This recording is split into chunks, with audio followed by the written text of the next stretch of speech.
recent progress. Incidentally, when the new administration came to power, bilateral trade started to grow.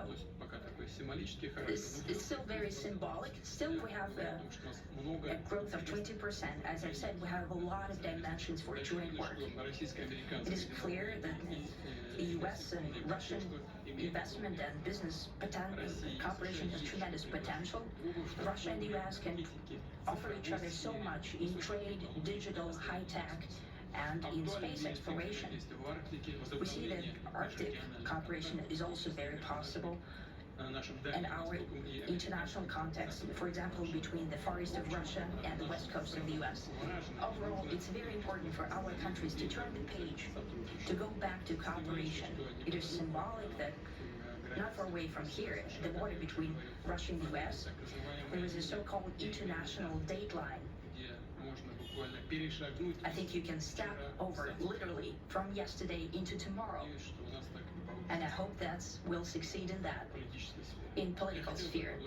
I would like to thank President Trump for our joint work, for the well-wishing and trustworthy tone of our conversation. It's important that both sides are result-oriented, and we see that the President of the U.S. has a very clear idea of what he would like to achieve.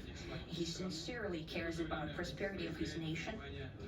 Still, he understands that Russia has its own national interests. And I expect that today's agreements will be the starting point, not only for the solution of the Ukrainian issue, but also will help us bring back business-like and pragmatic relations between Russia and the U.S. And in the end, I would like to add one more thing.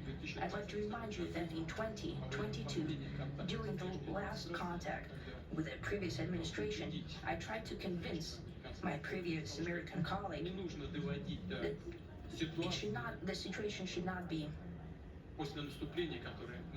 brought to the point of no return when it would come to hostilities. And I said it quite directly back then that it's a big mistake. Today, when President Trump is saying that if he was the president back then, there will be no war. And I'm quite sure that it would indeed be so. And I can confirm that.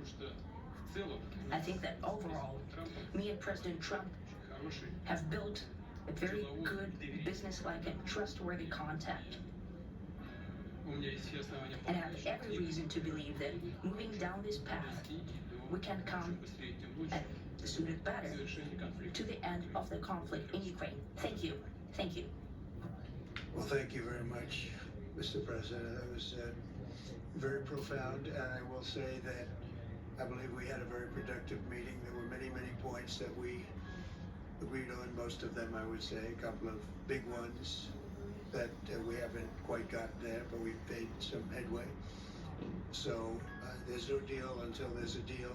I will call up NATO in a little while. I will call up the various people that I think are appropriate, and I'll of course call up President Zelenski and tell him about today's meeting. It's ultimately up to them. They're going to have to agree with what Marco and Steve and some of the great people from the Trump administration who've come here, Scott and John Radcliffe, thank you very much.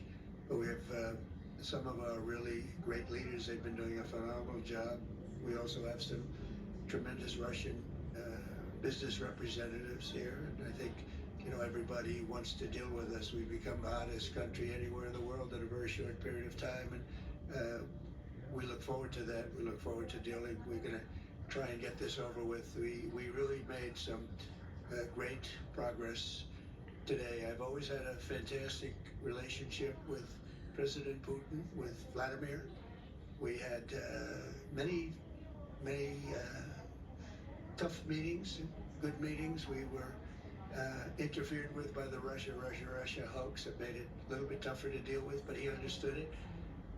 I think he's probably seen things like that during the course of his career. He's seen it all, but we had to put up with the Russia hoax. He knew it was a hoax, and I knew it was a hoax, but what was done was very criminal. But it made it harder for us to deal as a country in terms of the business and all of the things that we'd like to have dealt with. But we'll have a good chance when this is over.